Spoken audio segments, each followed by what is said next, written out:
नरेंद्र मोदी की पार्टी को एक बीफ की कंपनी है अलाना ने नरेंद्र मोदी को 10 करोड़ रुपए का इलेक्ट्रल बॉन्ड दिया, 1.5 करोड़ का शिवसेना को दिया।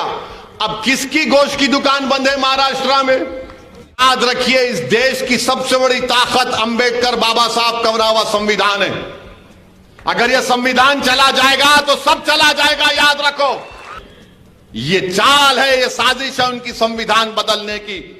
जब संविधान बदलेगा तो आरक्षण चला जाएगा, याद रखो मेरी इस बात को।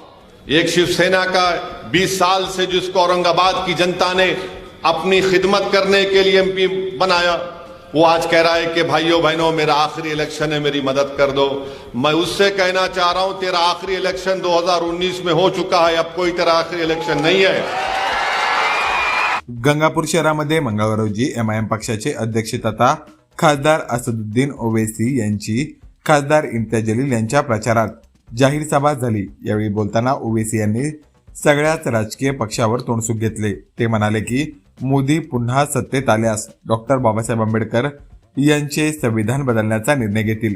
ते व त्यांचा पक्ष कितीही म्हणत असला तरी त्यांच्यावर विश्वास ठेवू नका, कारण भाजपच्या नरेंद्र मोदी यांनी 2014च्या लोकसभेच्या वेळेस प्रत्येक भारतीयाच्या बँक खात्यावर 15 लाख रुपये वर्ग केले जातील, परंतु 2024च्या निवडणुका आल्या तरी 1 रुपयाही कोणाच्या खात्यावर अद्यापपर्यंत आलेला नाही। त्यामुळे यांच्यावर विश्वास ठेवू नका। भाजप सत्तेत आल्यास संविधान बदलणार व त्यावेळी तरी दलित व इतर सर्वसामान्य जनतेचे हाल होतील व आरक्षण संपवले जाईल। त्यामुळे भाजपला येत्या निवडणुकीत हद्दपार करा। तसेच ना खाऊंगा ना खाने दूंगा म्हणणाऱ्या मोदींनी इलेक्ट्रॉल बॉन्डच्या माध्यमातून हजारो कोटी रुपयांचा निधी मिळवला। त्यामध्ये अलाना ही कंपनी मटन निर्यात करते, मात्र त्या कंपनीकडूनही भाजपने पक्षनिधी मिळवला आहे। चंद्रकांत खैरे यांच्यावरही ओवैसी यांनी टीका केली। 20 वर्षे खैरे यांनी काय काम केले ते सांगावे, फक्त जाती धर्मावर राजकारण केले। मात्र इम्तियाज जलील यांनी धनगर आरक्षण, मराठा आरक्षण, अल्पसंख्याक आरक्षणावर संसदेत आवाज उठवला। त्यामुळे पुन्हा एकदा इम्तियाज जलील यांना मतदान करा असे आवाहन ओवैसी यांनी केले। आज यहाँ पर इस इलेक्शन मीटिंग में आप आए, आपका बहुत बहुत शुक्रिया। और मैं आपको ये बताना चाहूँगा कि 13 मई के दिन पार्लियामेंट के इलेक्शन का मतदान का दिन है और इम्तियाज जलील साहब का निशान पतंग है। 2019 में भी आप तमाम ने मिलकर एक नई तारीख बनाई थी और आपने यहाँ से करीब 56,000 के करीब वोट इम्तियाज जलील साहब को दिलाया था।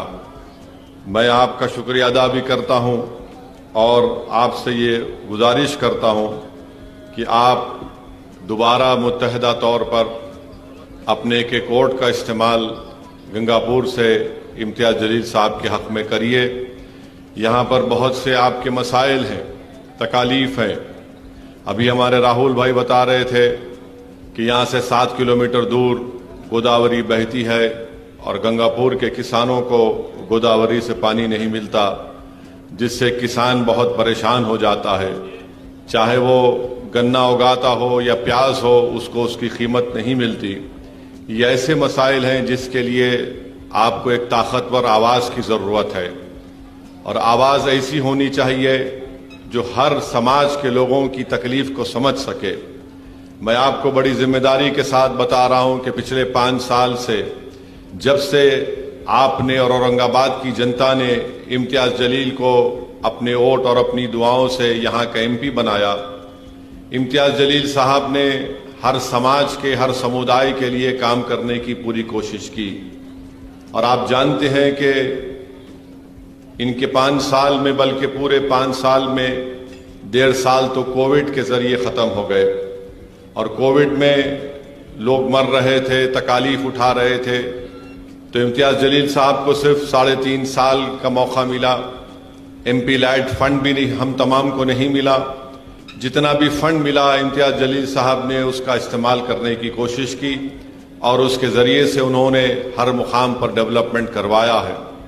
मैं यही बताना चाह रहा हूं कि गंगापुर के इस विधानसभा में लासूर का जो रेलवे स्टेशन के क्रॉसिंग का मसला है, मैं आपसे वादा करके जा रहा हूं कि इंशाअल्लाह ताला क्रॉसिंग का मसला है, हम जरूर पूरी कोशिश करके उस मसले को भी हल करवाएंगे। मेरी आप तमाम से एक अपील है कि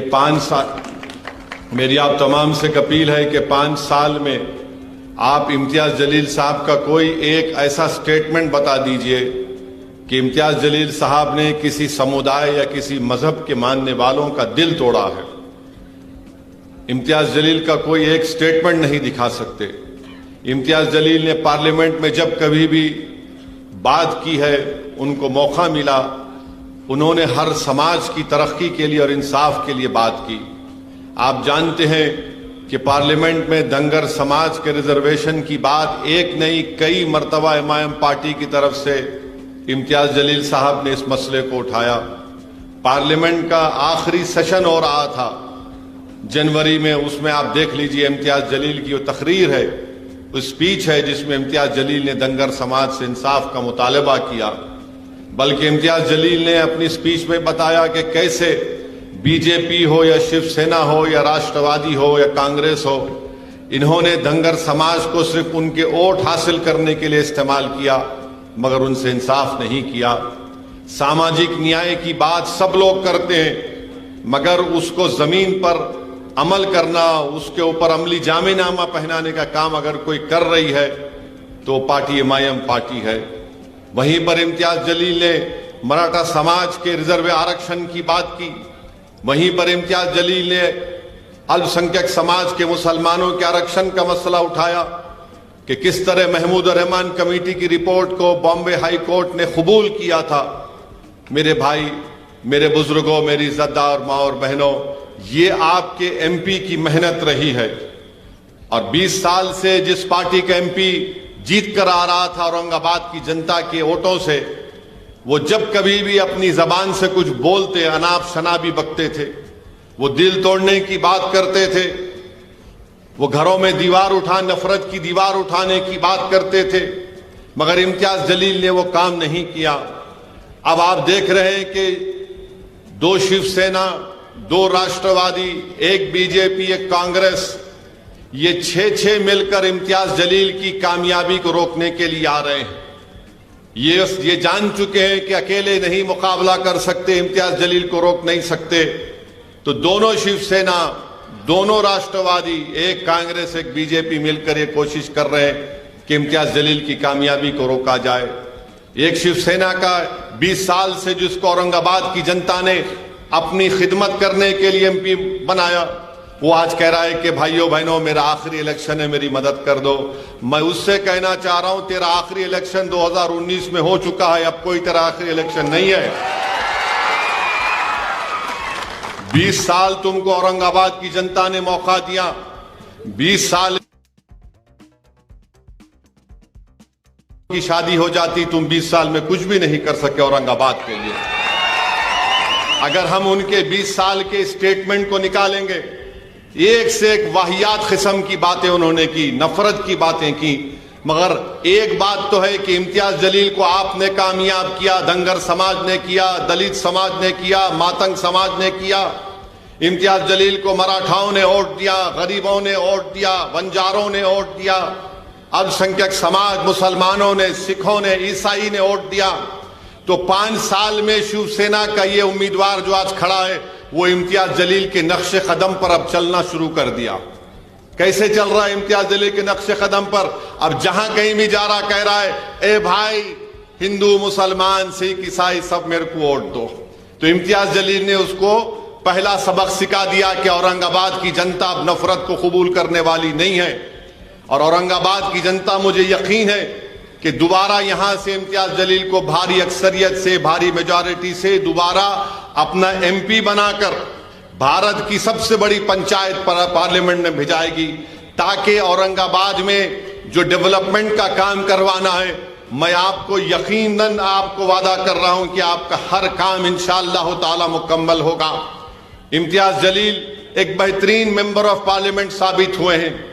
मैं आपको बता रहा हूं कि भारत की पार्लियामेंट में जो सीनियर पार्लियामेंटेरियन है, जो 5-5, 6-6 मरतबा जीत कर आए, वो मुझसे आकर कहते हैं कि हमको ताजुब होता है कि पहली मरतबा ये जीत कर आया और इतनी अच्छी बात कैसे करता है, कि 5-6 मिनट में वो पूरी अपनी बात को रख देता है।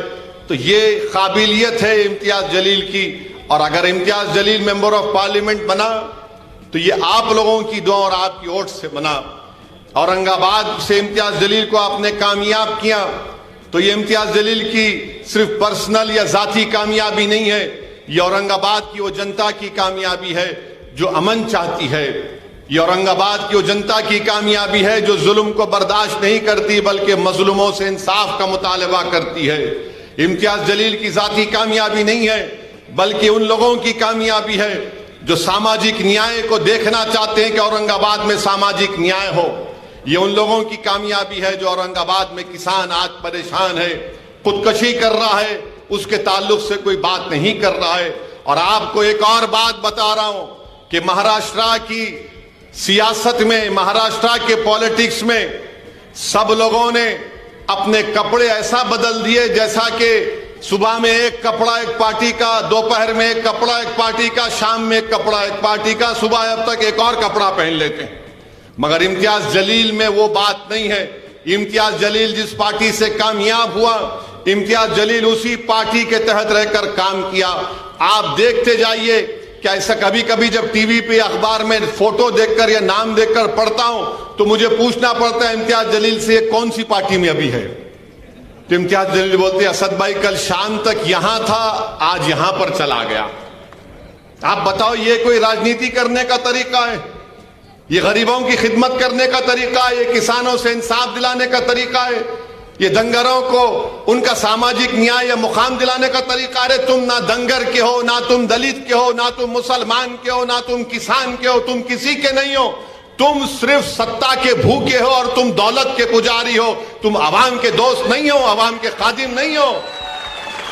इसीलिए आज आप देख रहे हैं कि तमाशा बन चुका है पूरे महाराष्ट्र की राजनीति में। मगर मुझे महाराष्ट्र की जनता पर पूरा भरोसा है। महाराष्ट्र की जनता ऐसे जोकरों को वोट नहीं देगी। महाराष्ट्र की जनता ऐसे उम्मीदवार को वोट देगी जो बोला उसने काम किया, जिसको वोट दिया उसके पार्टी के साथ वाबस्ता रहकर उसने काम किया। इम्तियाज जलील को आप देखते हैं, दूसरे जो हैं तो ऐसा है कि कभी इधर कुलाटी मार रहे, कभी उधर कुलाटी मार रहे। समझ में नहीं आता कि इन लोगों की कुलाटियों को देखकर बंदर भी शर्मा जाता होगा कि कितने कुलाटी मार लिए लोग, कि कोई पार्टी में कहां पर है नहीं मालूम, इधर टिकट नहीं मिला, उधर गिर गए, उधर नहीं मिला, उधर चले गए। अरे किस्सा क्या है रे भाई? रुक तो जा, कम से कम सोच इन गरीबों का क्या हो रहा। किसान मर रहे हैं, लोग परेशान हैं, महंगाई आसमान को छू रही है, कोई किसी की बात नहीं कर रहा है। करप्शन का स्कैंडल है, वो बोलते मित्रों के पास चले जाओ, उनकी चाय पियो, तुम साफ हो जाते हो। आखिर कैसा होगा बताइए फिर आप? फिर गरीब किसको वोट दे? और ऊपर से आप देखते हैं कि इलेक्ट्रल बॉन्ड का मसला हो गया। इलेक्ट्रल बॉन्ड निकाले गए, आपको जानकर ताज्जुब होगा, तकलीफ होगी कि 8,000 करोड़ सिर्फ बीजेपी नरेंद्र मोदी को मिले। और मोदी बोलते हैं मैं ना खाऊंगा ना खाने दूंगा। अच्छा ठीक है, नहीं खाए नहीं खाने देंगे अलग बात है। 8,000 करोड़ लेकर जिस किसी ने उनको 8,000 करोड़ दिए, मोदी जी ने उनको डबल में इनाम दिया, कॉन्ट्रैक्ट दे दिया, तू ये कर ले, तू वो कर ले। अरे क्या आप दिल्ली के बादशाह है? फरमान जारी करके जागीर बांट रहे, तू एयरपोर्ट ले ले, तू वो स्लम को डेवलप कर ले, तू वो रोड बना दे। और आप जानते हैं अगर कोई बड़ा सेठ किसी सियासतदान को, नेता को पैसे देता है तो अपनी अम्मा के मरने के गम में नहीं देता, अपने बाप के मरने के गम में नहीं देता। वो क्यों देता है पैसे? जब एक हाथ देता है तो बोलता है कि 5 हाथ मेरे को वापस देना। 8,000 करोड़ बीजेपी को मिले, 8,000 करोड़। और हद तो यह हो गई कि आज से 4-5 दिन पहले भारत के प्रधानमंत्री नरेंद्र मोदी भाषण दे रहे थे कि भाइयों बहनों मछली दिखाई जा रही है, गोश्त दिखाया जा रहा है। अरे मोदी जी, आप गोश्त मछली पे क्यों पे चले गए? तो मैं जवाब देना चाहूंगा। नरेंद्र मोदी की पार्टी को एक बीफ की कंपनी है अलाना, अलाना ने नरेंद्र मोदी को 10 करोड़ रुपए का इलेक्ट्रल बॉन्ड दिया, 1.5 करोड़ का शिवसेना को दिया। अब किसकी गोश्त की दुकान बंद है महाराष्ट्र में? समझ गए ना आप? किसकी गोश्त की दुकान बंद है? कथिक की और कुरैशियों की। ऊपर से 10 करोड़ गोश्त की कंपनी से ले लिया, मां गपागप खा ले रहे, और गरीब की दुकान खोलने नहीं दे रहे। अब वो गरीब दिन में 100-200 रुपये कमा कर घर को जाता था, मगर मोदी जी क्या बोलते, ना खाऊंगा ना खाने दूंगा, मगर इलेक्ट्रल बॉन्ड देंगे तो तुमको पूरा महाराष्ट्र कुर्बान कर दूंगा। आप बताओ क्या होगा? ये राजनीति ऐसी चलेगी? 8,000 करोड़ बीजेपी को, 1400 करोड़ कांग्रेस को, 1300 करोड़ टीएमसी को, 1100 करोड़ टीआरएस को, राष्ट्रवादी कांग्रेस को भी मिले। ये पूरे हम्माम में नंगे हैं, याद रखो आप। एक हम्माम में ये पूरे नंगे। अगर किसी को भी इलेक्टोरल बॉन्ड नहीं मिला तो बी टीम को नहीं मिला। हमको गाली देते हम बी टीम हैं। अगर मैं बी टीम हूं तो कुछ तो मिलना चाहिए था ना। लॉलीपॉप नहीं दिए मेरे को, लॉलीपॉप नहीं हमको। इनको 5,000 करोड़ बाबा की जागीर है, लूट के जा रहे हैं और बोलते हम ओवैसी बी टीम है, वोट काटता है। अरे भाई, मैं इलेक्शन चुनाव लड़ता हूं, सबके सामने आके लड़ता हूं, बगैर किसी से डरे लड़ता हूं। मेरी जान पर कई मर्तबा हमला हुआ, गाड़ी पर गोलियां चली, मगर हम बिकने वाले नहीं हैं दौलत के आगे। ना हम दौलत के आगे बिकने वाले हैं, ना हम ताकत के आगे झुकने वाले हैं। ये एमआईएम पार्टी है। और दूसरे देखे तो आप सब बिक गए, उन्होंने खरीद रहे, सेठ साहब खरीद रहे, ले कितना लेता ले, बोल लगा, तेरी बोली कितनी है बोल। हर्राज हो रहा है पॉलिटिशियंस का इलेक्टोरल बॉन्ड के नाम पर। सब लोग अपना जमीर बेच चुके हैं, और जब आकर ये लोग गरीबों की बात करते हैं तो उनको आईने में जाकर अपना चेहरा देखना पड़ेगा कि तुम क्या गरीबों से मोहब्बत करते, जब उनका खून चूसने वालों से तुम पैसे ले रहे हो। मेरे अजीज दोस्तों और बुजुर्गों, मेरी इज्जतदार मां और बहनों, मैं आपसे अपील कर रहे हैं कि 13 मई के दिन सुबह के अवलीन सातों में आप निकलिए।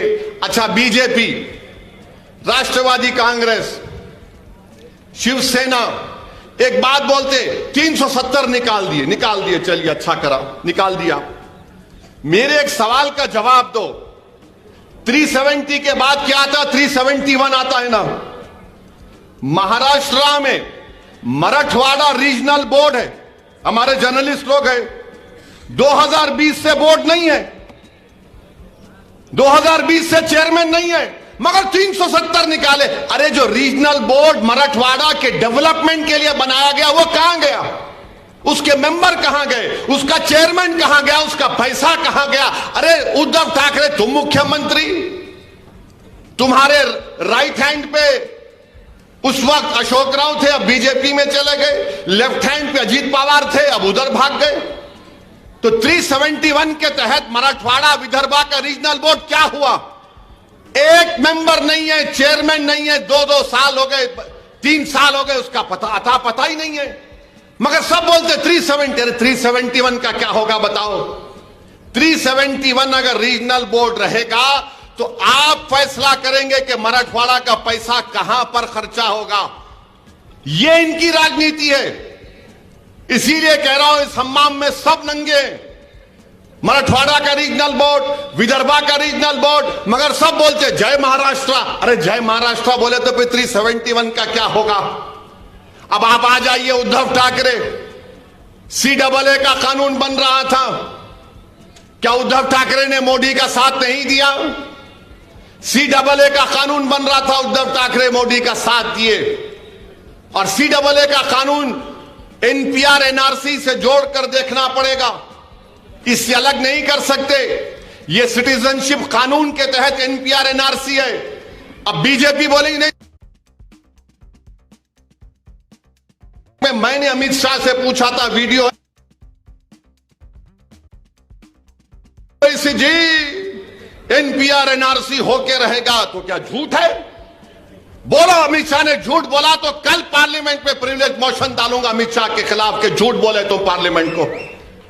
आप CAA का साथ दिए उद्धव ठाकरे, और NPR NRC होगा तो याद रखो NPR NRC होगा। ये लोग इस देश में NPR NRC कराकर दलित समाज को, गरीब समाज को, अल्पसंख्यक समाज, मुसलमान को, किसानों को, बहरहाल जितने गरीब हैं, अगर यहां पर इस इलाके में किसी गवर्नमेंट के दफ्तर पर एनपीआर एनआरसी के तहत एक नाम लिखा जाएगा, राहुल नाम लिख दिए हमारे भाई का, तो कोई भी संघ परिवार का आदमी जाके बोलेगा राहुल भारत का नागरिक नहीं है, वो राहुल को बताना पड़ेगा कि वो भारत का नागरिक है।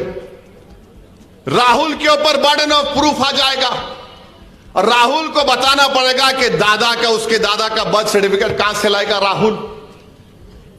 भारत में कितने लोगों के पास पासपोर्ट है? 6 या 7% लोगों के पासपोर्ट है। और आप समझते आधार कार्ड सिटीजनशिप का प्रूफ है? नहीं, आधार कार्ड के पीछे लिखा हुआ है कि यह भारत की सिटीजनशिप का प्रूफ नहीं है। वोटर लिस्ट में नाम सिटीजनशिप का प्रूफ नहीं है। CAA की तारीफ उद्धव ठाकरे ने की, अब उद्धव ठाकरे आके बोल रहे मैं सेक्युलर हो गया। ये कैसे सेक्युलर हो गए भाई आप?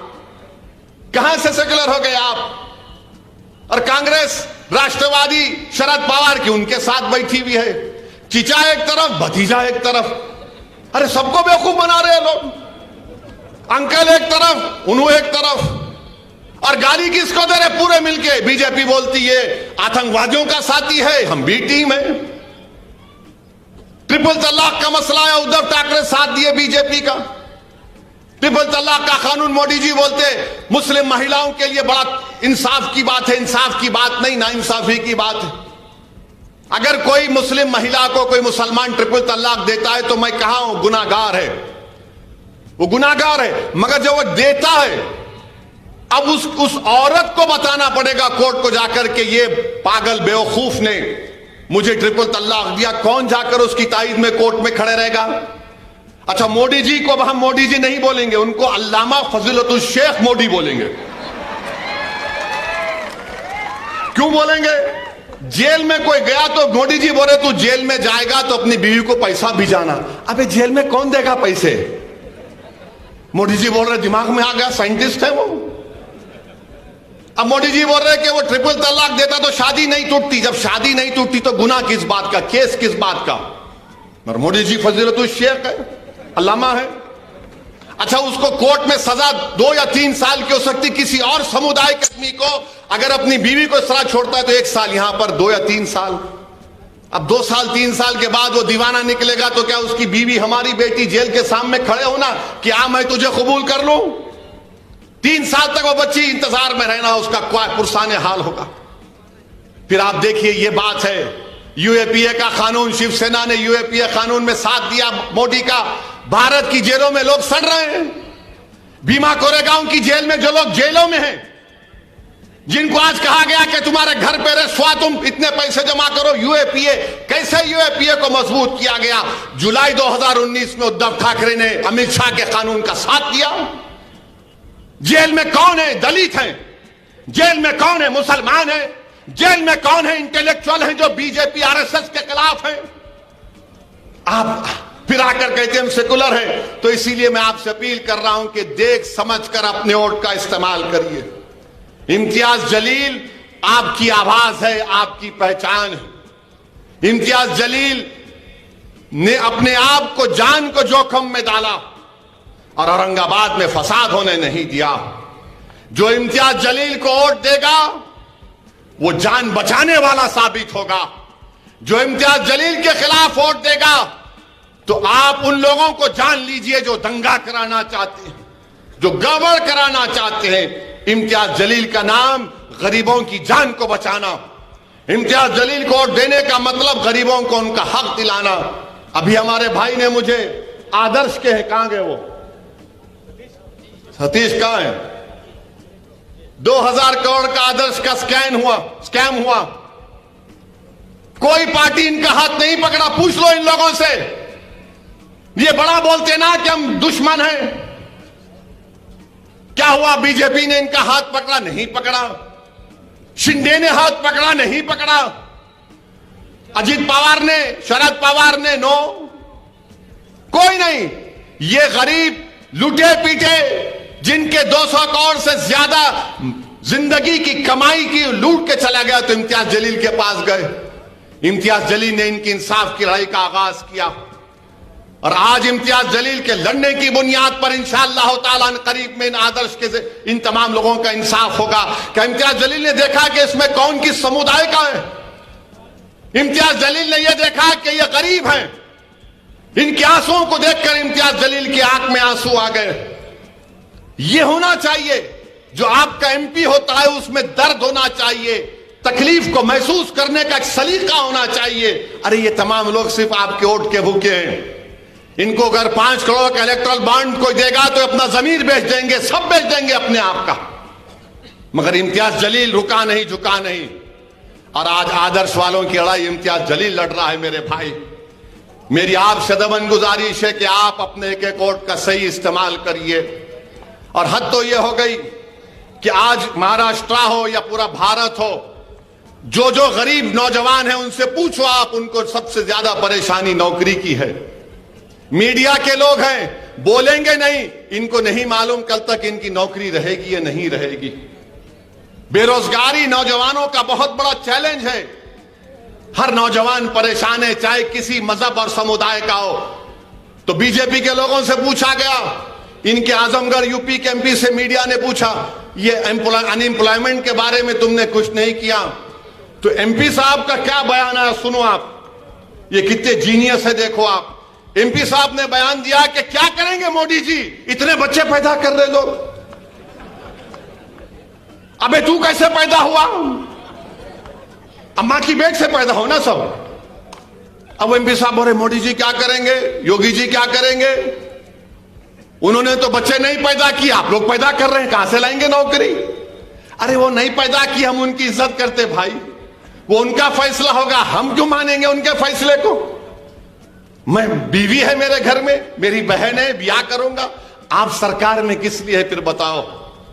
आप बोल दो कि शादी मत करो, बच्चे मत पैदा करो, नौकरी मिल जाएगी। चलो बोलो बोलो। दोनों शादी नहीं किए, यानी एक शादी नहीं की, एक शादी के दोनों को बच्चे नहीं है, उनका फैसला है। मगर एक प्रधानमंत्री बन गए 10 साल से, एक मुख्यमंत्री बन गए, तो मालूम हुआ जो बच्चे नहीं पैदा करेगा उसको ही मिलेगा क्या मलाई? ये क्या बात है बताइए? मजाक उड़ा रहे हैं गरीबों का। उन बेरोजगार नौजवानों के दिलों पर क्या गुजरती होगी जब इस तरह के बकवास को सुनते हैं कि एक बीजेपी का एमपी कह रहा है। और याद रखिए, आखिर में कह रहा हूं, अगर दोबारा बीजेपी को वोट मिलेगा तो नरेंद्र मोदी अंबेडकर के बनाए हुए संविधान में तब्दीली लाएगा या उसका नया संविधान बनाएगा। लाख बीजेपी कह ले, कभी यकीन नहीं करना इन लोगों पे, कभी यकीन नहीं करना। आप बोलेंगे ओवैसी तुम क्यों बोल रहे, तुम प्रूफ दो, क्यों यकीन नहीं करना बीजेपी के ऊपर? क्या 2014 में मोदी ने नहीं कहा था भाइयों बहनों 15 लाख? कहा था ना? नहीं कहा था? कहा था ना कि जो मानते हैं, कहा था, हाथ उठाओ। मीडिया के लोग भी उठा सकते हैं आप। 15 लाख की जगह 15 पैसे आए। अब मोदी जी की बात का यकीन कैसा करेंगे? 2 करोड़ नौकरी हर साल देंगे बोले थे, आज की तारीख में 2024 में 14 लाख वो खुद कह रहे हैं। बताइए कैसे भरोसा करेंगे आप? याद रखिए, इस देश की सबसे बड़ी ताकत अंबेडकर बाबा साहब का बना हुआ संविधान है। अगर यह संविधान चला जाएगा तो सब चला जाएगा, याद रखो। तो संविधान को बचाना है। यह संविधान हम सबको बराबरी का हकूक देता है। यह संविधान कहता है कि कोई बड़ा छोटा नहीं। यह संविधान कहता है कि गोरे को काले पर फौकियत नहीं। संविधान कहता है कि जो मोची होगा और जो बड़ी बिल्डिंग में बैठा होगा वो सब बराबर होंगे। ये चाल है, ये साजिश है उनकी संविधान बदलने की। जब संविधान बदलेगा तो आरक्षण चला जाएगा, याद रखो मेरी इस बात को। मैं तुम्हारे वोट लेने के लिए नहीं कह रहा हूं, सच्चाई बयान कर रहा हूं। इसीलिए आपको पार्लियामेंट में अपनी एक बेहतरीन आवाज को भिजाना है। इम्तियाज जलील को कामयाब करिए और 13 तारीख के दिन जब आप पोलिंग बूथ को जाएंगे तो खुदा के लिए सेल फोन लेकर पोलिंग बूथ को मत जाइए। हम क्या होता सेल फोन लेके जाते, अब वो रूल्स में है सेल फोन आप हाथ में पकड़कर नहीं लेकर जा सकते, तो सेल फोन मत लेकर जाइए। अपने पूरे फैमिली को लेकर जाइए। नौजवानों की जिम्मेदारी है, पोलिंग बूथ को जाइए, पतंग के निशान के जगह बटन दबाइए, वो स्लिप निकलेगी, उस स्लिप में देखिए कि पतंग के ऊपर आपने बटन दबाया तो उस पर पतंग का निशान है या नहीं। फिर बाहर निकलकर पोलिंग बूथ से 10 कदम आगे जाए।